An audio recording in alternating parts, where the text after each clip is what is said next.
Au nom du Père et du Fils et du Saint-Esprit, ainsi soit-il. Je voudrais à la fois poursuivre l'entretien d'hier, qui traitait particulièrement de cette recommandation, de cet ordre, de cette définition de Léon X, qui nous permet d'entrer dans les mystères de la foi sans contradiction. Et il nous dit, lorsqu'il y a un dogme révélé que l'Église nous enseigne, nous ne devons pas accepter la contradiction. Parce que nous connaissons une vérité de la foi révélée, nous ne devons pas la contredire, puisque, bien au contraire, nous devons professer la foi. Il nous est dit d'ailleurs, il n'y a qu'une seule foi que tous doivent garder et professer publiquement. C'est un commandement. Et il y a un seul baptême qui est le sceau de la foi. Le sceau de la foi. L'achèvement de cette foi, la marque de cette foi, le certificat de cette foi, non pas devant simplement les hommes, mais devant Dieu, par lequel il reconnaît effectivement le sceau de son Fils, qui lui-même, et dans le pasteur d'Hermas, il nous est dit que le sceau, c'est l'eau, et le baptême, c'est l'eau et l'esprit. Notre Seigneur nous dit que nul ne peut entrer dans le royaume des cieux sans ce sceau du baptême de la foi, c'est-à-dire de cette connaissance de ces vérités révélées auxquelles notre intelligence donne son assentiment et obéit du fond du cœur. Nous croyons du fond du cœur. Nous sommes justifiés si nous professons de bouche.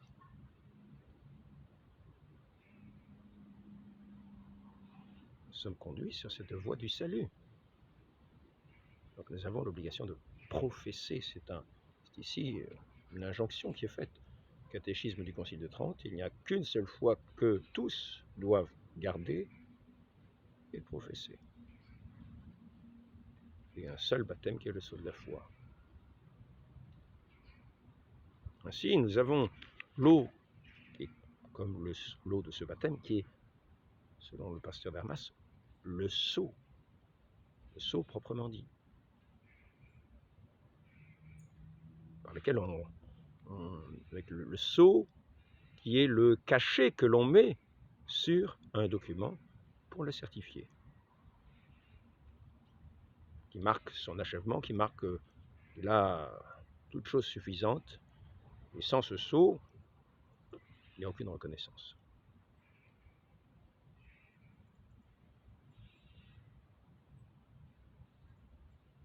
Pourquoi est-ce que ce sceau est nécessaire? Parce que nous avons foi que le sang de Christ nous donne la rédemption, et non seulement à nous, la rédemption de nos péchés et de ceux du monde entier. Pour autant que cette vertu du sang précieux nous est communiquée justement par cette eau du baptême.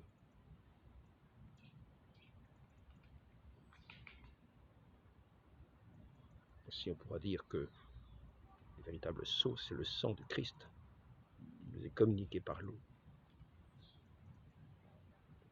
Et il nous faut deux éléments dans ce que nous dit notre Seigneur pour entrer dans la vie éternelle, pour entrer dans ce royaume de Dieu, pour naître enfant de Dieu. Il nous faut renaître, nous dit-il. Il nous faut renaître. Et cette renaissance s'opère dans ce baptême. Le deuxième élément, car il ne s'agirait pas d'avoir un sceau et une lettre de tromperie à l'intérieur. Il ne s'agirait pas d'avoir un sceau qui va cacheter un mensonge. C'est pour ça que notre Seigneur nous dit, pour entrer dans le royaume de Dieu, nul s'il ne renaît de l'eau et de l'esprit. C'est-à-dire qu'il faut l'esprit, pas n'importe quel esprit. Cet esprit, c'est cet esprit de vérité, et non pas l'esprit de contradiction de la vérité. Ainsi, cette foi dans le baptême et le sceau, et que nous professons, doit être la foi révélée de Dieu, révélée de notre Seigneur Jésus-Christ, qui est lui-même la parole du Père, dont la connaissance est la vie éternelle. Ainsi, il nous faut le sceau de l'eau et l'esprit de vérité. Et c'est à cela, à cet esprit de vérité, qui est professé par la bouche, que nous voyons que nous avons le document en entier, et le sceau est le document avec ce que le document certifie, c'est-à-dire cette foi de l'Église, et non pas un mensonge, et non pas des contradictions de cette foi révélée de Dieu, non pas un document plein des contradictions de vérités révélées de Dieu. Je répète, cet élément très important que nous a légué dans un enseignement Léon X. Il a été pape, il me semble, de 1513 à 1521. Et ainsi, je rappelle cette définition très importante pour nous permettre d'y voir clair et de professer la foi de l'Église, et non pas de la contredire, ou de mettre cette foi sous le boisseau en l'atteignant d'une façon quelconque. Alors nous avons le salut par cette profession de foi, et non pas par la profession du mensonge. Nous déclarons, puisque la vérité ne peut pas contredire la vérité, nous définissons que chaque déclaration contraire à la vérité éclairée de la foi est totalement fausse, et nous interdisons strictement l'enseignement contraire à être autorisé. Ainsi, nous voyons que nul ne peut contrevenir à cette parole de notre Seigneur. Il nous dit que nul ne peut entrer dans le royaume de Dieu s'il ne renaît de l'eau. C'est lui-même qui le dit. De cette eau, qui est le sceau de la foi, qui, par laquelle nous est communiquée aussi la vertu du sang précieux du Christ, qui efface tous nos péchés.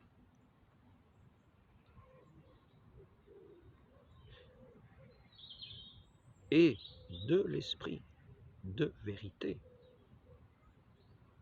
va adhérer aux vérités révélées de l'Église, et non pas les contredire, ce que le pape Léon X interdit d'autoriser.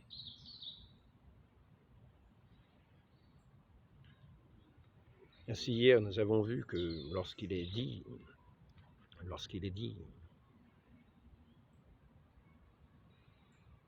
ce catéchisme Saint-Pédis et dans quantité d'autres catéchismes partout, que le baptême, le sacrement du baptême, est absolument nécessaire au salut, car notre Seigneur a dit, nul ne peut entrer dans le royaume des cieux s'il ne renaît de l'eau et de l'esprit. Si nous comprenons cette phrase, quand nous avons dit que non seulement ce sacrement, ce baptême est nécessaire, ce qui serait suffisant. Et quand nous disons qu'il est absolument nécessaire et que nous adhérons à ce dogme de la foi de l'Église, qui est ici professé, nous devons comprendre ce que cela veut dire. Cela veut dire que le baptême est absolument nécessaire au salut. Absolument, c'est-à-dire que ce n'est pas relatif à quelques conditions. C'est une chose nécessaire au salut. On ne peut pas y manquer. C'est peine de se perdre. Donc, si nous croyons ce que nous lisons dans ce catéchisme, nous croyons véritablement que ce baptême est absolument nécessaire et par conséquent, nous le professons de bouche. Parce que nous professons ce que nous croyons et ça nous est un devoir. Il n'y a qu'une seule foi que tous doivent garder et professer publiquement. Donc, nous devons professer tous, puisque c'est un dogme de l'Église appuyé, qui a sa source dans cette parole de notre Seigneur Jésus-Christ. Nul ne peut entrer dans le royaume des cieux s'il n'est rené de l'eau et de l'esprit. C'est pour cela que l'on dira que le baptême, le sacrement du baptême, est absolument nécessaire au salut, et nous devons le professer. Et quand nous avons dit qu'il est absolument nécessaire, nous n'avons pas ensuite à l'amoindrir. Nous avons à garder intacte cette profession de foi. Nous n'avons pas ensuite à la contredire en disant que nous pouvons y suppléer, parce que nous ne pouvons pas y suppléer, puisqu'il est absolument nécessaire. C'est-à-dire que nécessaire, c'est ce qui ne peut pas manquer, et absolument nécessaire, c'est ce qui ne peut manquer sous aucune condition. Il n'y a aucune objection pour y manquer. C'est nécessaire absolument. Alors si nous ne croyons pas que le baptême est absolument nécessaire au salut, nous ne croyons pas à ce dogme de l'Église. Ce n'est pas la peine de le dire et de le professer. Ce n'est même pas la peine de l'écrire. Ne le disons pas. Et n'ayons pas non plus la foi d'Église, parce que c'est la foi d'Église. Appuyée sur cette parole de celui qui est la vérité même, qui est le principe même. On ne peut pas aller au-devant du principe. Le principe est ce qui fonde toute chose. C'est le commencement. Au commencement était le Verbe. Au principe était le Verbe. Le Verbe parle. Le Verbe dit. Et nous n'avons pas à le contredire. Nous venons après et nous l'écoutons. Nous sommes ses disciples. Nous l'écoutons. Si nous voulons nous aussi devenir enfants du Père, dont ce Fils est la parole unique. Il est le Fils unique. Il est la parole envoyée du Père. Qui le contredit, contredit Dieu.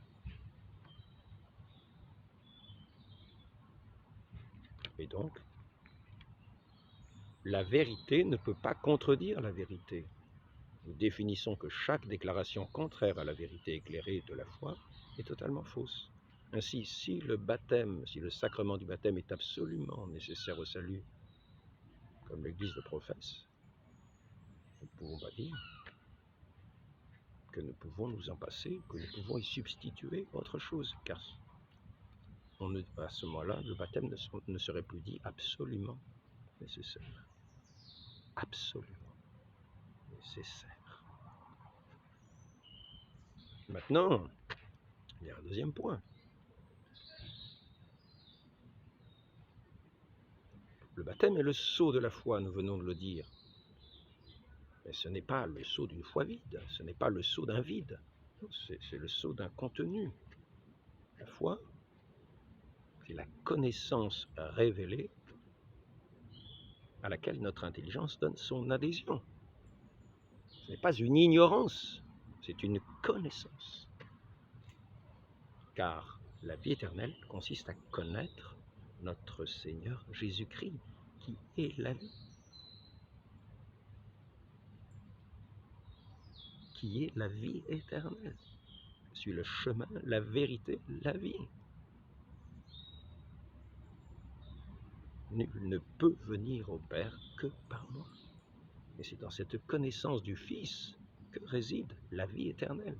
La vie éternelle, je le répète, c'est de vous connaître, vous, Père, et celui qui vous avez envoyé, Jésus-Christ, et celui que vous avez envoyé, non pas vous.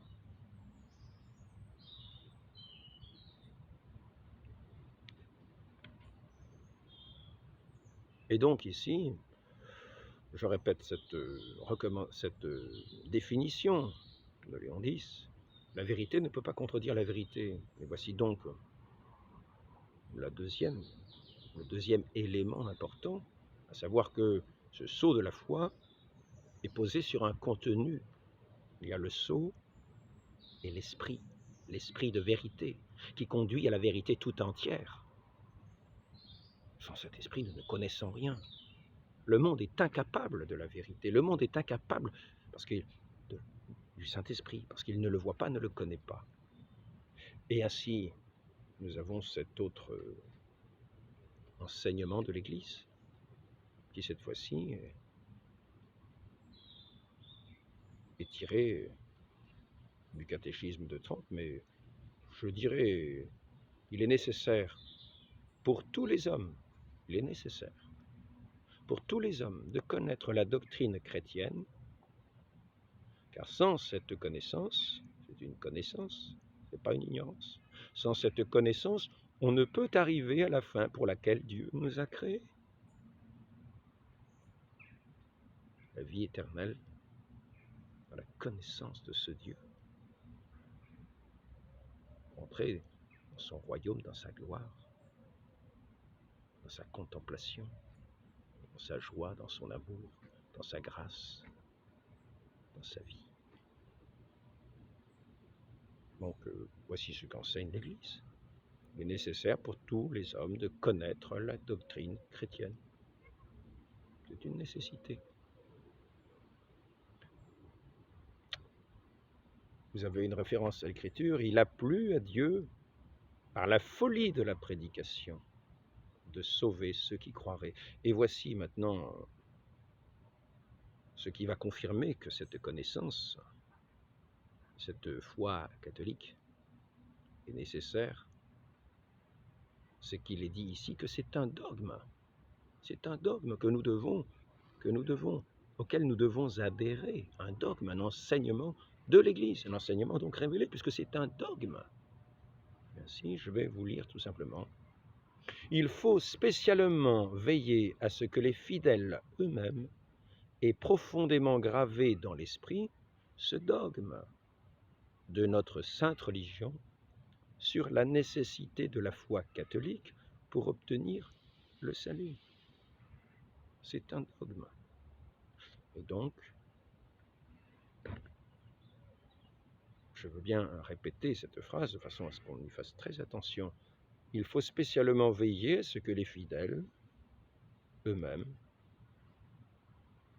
il s'agit que les fidèles eux-mêmes se rendent compte, et ça s'adresse aux pasteurs, aient profondément gravé dans l'esprit le dogme de notre sainte religion sur la nécessité de la foi catholique pour obtenir le salut, et non pas d'une ignorance qui serait aussi bonne pour obtenir le salut, une ignorance qu'on pourrait avoir. Non, ici c'est la nécessité de la foi, et c'est un dogme qu'il y ait cette nécessité de la foi catholique pour obtenir le salut.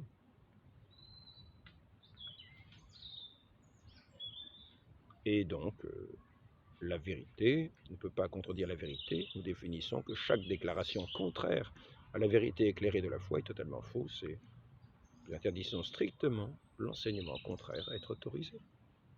Je ne fais que répéter des paroles de l'Église, des enseignements de l'Église. Puisque l'homme, selon le témoignage des Écritures sacrées, a été créé pour goûter la vie éternelle et la joie que nul ne peut atteindre et conserver qu'à travers la foi en notre Seigneur Jésus-Christ. La connaissance, la foi en notre Seigneur Jésus-Christ, c'est-à-dire la connaissance de notre Seigneur Jésus-Christ en laquelle notre intelligence adhère. La connaissance de celui qui est la vie éternelle. connaissance sur laquelle réside la vie éternelle, la connaissance de notre Seigneur Jésus-Christ, qui est la vie. Donc, connaissance sur laquelle nous avons la vie éternelle.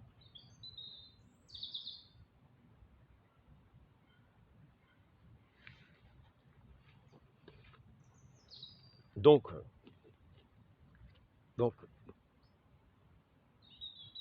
nous voyons bien que lorsque nous avons un enseignement de l'Église, nous devons le professer. Je rappellerai simplement encore une chose. Une petite phrase du catéchisme de Saint Vincent de Paul.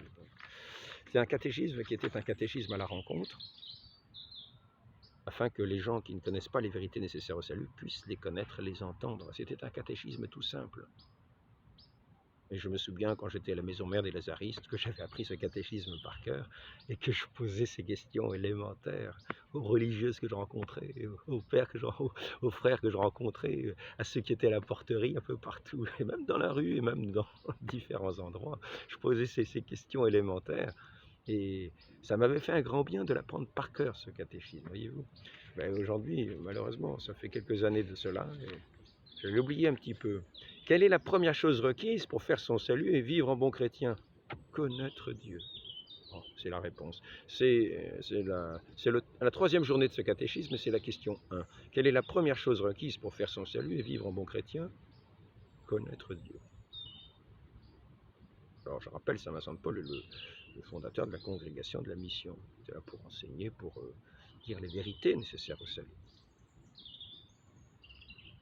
Nous affirmons qu'une grande partie de ceux qui sont condamnés au supplice éternel subissent ce châtiment sans fin à cause de leur ignorance des mystères qu'il est nécessaire de savoir, connaissance, et de croire pour être placés parmi les élus. Acer Bonimis, qui reprend les paroles de Benoît XIV. Bon, maintenant, il y a certaines personnes qui vont dire oui, mais il y a quand même des enseignements. Il y a quand même des enseignements qui vont quand même pour nous dire qu'il y a quand même une ignorance qui peut être excusable. En particulier, il y a une encyclique. Mais je tiens à vous dire une chose. Il faut rester fidèle à ce que nous dit ce pape. Nous venons de voir que cette connaissance des vérités révélées de Dieu est nécessaire au salut. Nous venons de le voir. Donc le baptême est le sceau de la foi, c'est-à-dire de ces connaissances nécessaires au salut, et que ce baptême, cette entrée du royaume, ce transfert de la vie de pécheur à l'état de grâce ne peut se faire aussi si ces connaissances sont véritables et non pas faussées. Et c'est pour ça que c'est non seulement renaissance par l'eau, mais par l'esprit, qui est l'esprit de vérité, et non pas l'esprit de contradiction et d'erreur. Car Satan est le contradicteur, l'opposé, celui qui met la contradiction. Donc, je voudrais juste résoudre une petite énigme pour certains, parce qu'il faut arriver à comprendre les choses de manière à ce qu'il n'y ait pas la contradiction. Quand il y a deux solutions, une interprétation avec la contradiction et une interprétation sans la contradiction, sans aucune difficulté, nous en avons l'ordre. C'est une définition de l'Église. Nous devons bannir la contradiction. Et quand il y a deux interprétations, une qui ne contredit pas et une qui contredit, prenons celle nécessairement qui ne contredit pas. Ainsi, je vais maintenant vous expliquer, parce que c'est simple à comprendre. Le premier jour où j'ai lu ce texte-là, je suis resté pendant une demi-heure à me dire, mais c'est une histoire de fou, C'est un texte complètement dément, c'est une histoire démente. Et finalement, la lumière est venue. Et heureusement.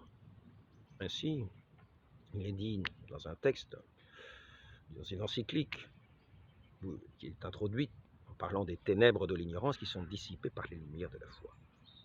Et à un moment donné, il est dit, de la foi, donc de la connaissance, la connaissance de notre Seigneur Jésus-Christ, qui est la lumière et qui nous rend lumière aussi, celle de la terre et lumière du monde. Et ainsi, il arrive un moment dans cette encyclique où il est dit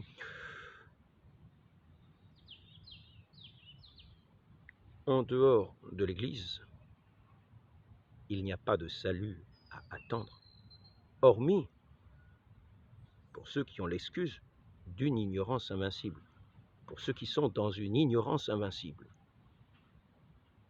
En dehors de l'Église, il n'y a pas de salut à attendre, sauf pour ceux qui sont dans une ignorance invincible. Parce que, effectivement, qu'est-ce que l'ignorance invincible? Qu'est-ce qu'on appelle ignorance invincible? C'est une ignorance dans laquelle celui qui ignore n'a pas de faute. Il n'y a pas de faute de sa part, c'est-à-dire qu'il n'y a pas... on peut supposer de lui qu'il n'y a pas eu un esprit... Ce n'est pas par un esprit vicieux, vicié, par un esprit d'opposition, de contradiction, qu'il a repoussé la vérité qui est la connaissance à laquelle nous devons arriver, notre Seigneur Jésus-Christ. Ce n'est pas... On ne peut pas supposer d'eux, en tout cas ce n'est pas par cet esprit vicié qu'ils ont repoussé cette vérité, cette connaissance. Mais c'est simplement parce qu'ils n'ont pas eu l'information. Ils n'ont pas eu l'éclairage encore. Cet éclairage que Dieu peut donner à tout homme. Le Père révèle le Fils à qui il veut. Et donc ces gens-là sont encore dans cette ignorance, que l'on dit invincible parce qu'il n'y a pas de faute de leur part. Et il est dit dans ce texte qu'il n'y a pas de salut à attendre de ceux qui sont en dehors de l'Église, sauf pour ces gens-là. Et pourquoi? La chose est simple à comprendre. Parce qu'on ne peut pas présupposer en eux qu'il y a quelque chose de vicieux. Et c'est ainsi que notre Seigneur, il y a deux sortes de personnes, on pourrait dire, sur cette terre, ceux qui sont de l'Église et ceux qui n'y sont pas. Mais ceux qui n'y sont pas peuvent être dans le lointain, dans l'ignorance. Dans cette ignorance, il n'y a pas de faute de leur part. Et c'est vers eux que le Christ envoie les disciples pour annoncer l'Évangile et les faire entrer dans cette connaissance qui leur vaudra le salut, comme il est dit ici, de saint Paul. Vous voyez? Je reprends ce que j'ai déjà cité tout à l'heure. Il a plu à Dieu, par la folie de la prédication, de sauver ceux qui croiraient. Voilà. Donc, par la folie de la prédication, il a plu à Dieu que de faire connaître son Fils unique, le médiateur, celui par qui nous allons au Père, qui est la connaissance dans laquelle nous avons cette vie éternelle, qu'il est lui-même, le Christ. Et ainsi, ceux qui sont dans cette ignorance invincible, c'est-à-dire dans cette ignorance qui n'est pas de leur faute, quand ils entendront l'Évangile, comme ce n'est pas de leur faute qu'ils étaient dans l'ignorance, ils l'accueilleront peut-être et on peut attendre d'eux le salut. Quand ils l'entendront et qu'ils diront oui. Quant à ceux qui ne sont pas dans cette ignorance invincible, mais qui sont dans une ignorance coupable, quand ils entendront l'Évangile, ils continueront de le rejeter.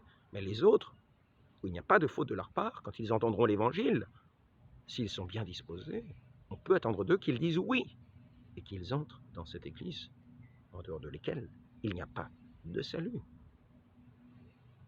La chose est simple à comprendre, et nous n'avons pas la contradiction avec ces phrases, avec ces enseignements de l'Église, dans laquelle il est dit que la foi, la connaissance des vérités révélées, l'adhésion aux connaissances des vérités révélées, la connaissance de ces vérités révélées pour y adhérer, est nécessaire au salut. Nous n'avons pas là la contradiction. Donc si nous avons deux interprétations, nous disons oui, ceux qui sont dans l'ignorance sont sauvés avec leur ignorance. Non, ce n'est pas ce qu'il est dit.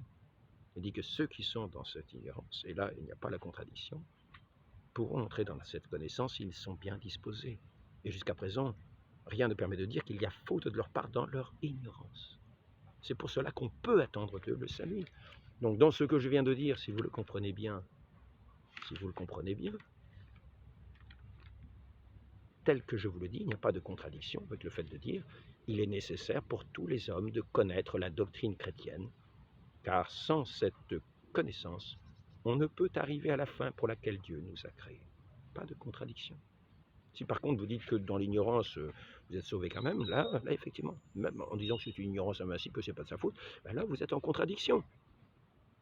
Et je répète, la vérité ne peut pas contredire la vérité. Nous définissons que chaque déclaration contraire à la vérité éclairée est totalement fausse. Nous interdisons strictement l'enseignement contraire, être autorisé. La chose est simple.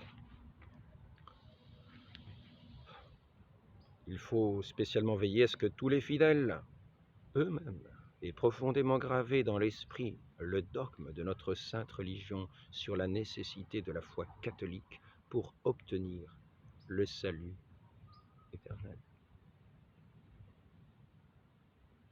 Demandons cette grâce quand nous parlons de professer cet enseignement de l'Église, et non pas d'être toujours, après avoir dit certaines choses vraies, de les contredire.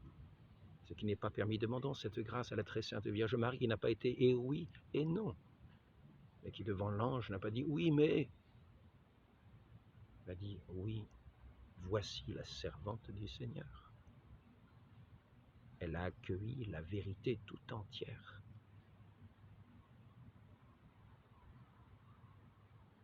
Demandons cette grâce à la très sainte Vierge Marie, que nous aussi, nous accueillions du fond du cœur cette vérité tout entière, et que nous la professions tout entière également, sans l'atténuer, ni la mettre sur le boisseau par quelque contradiction que ce soit. Ainsi soit-il. Au nom du Père et du Fils et du Saint-Esprit, ainsi soit-il.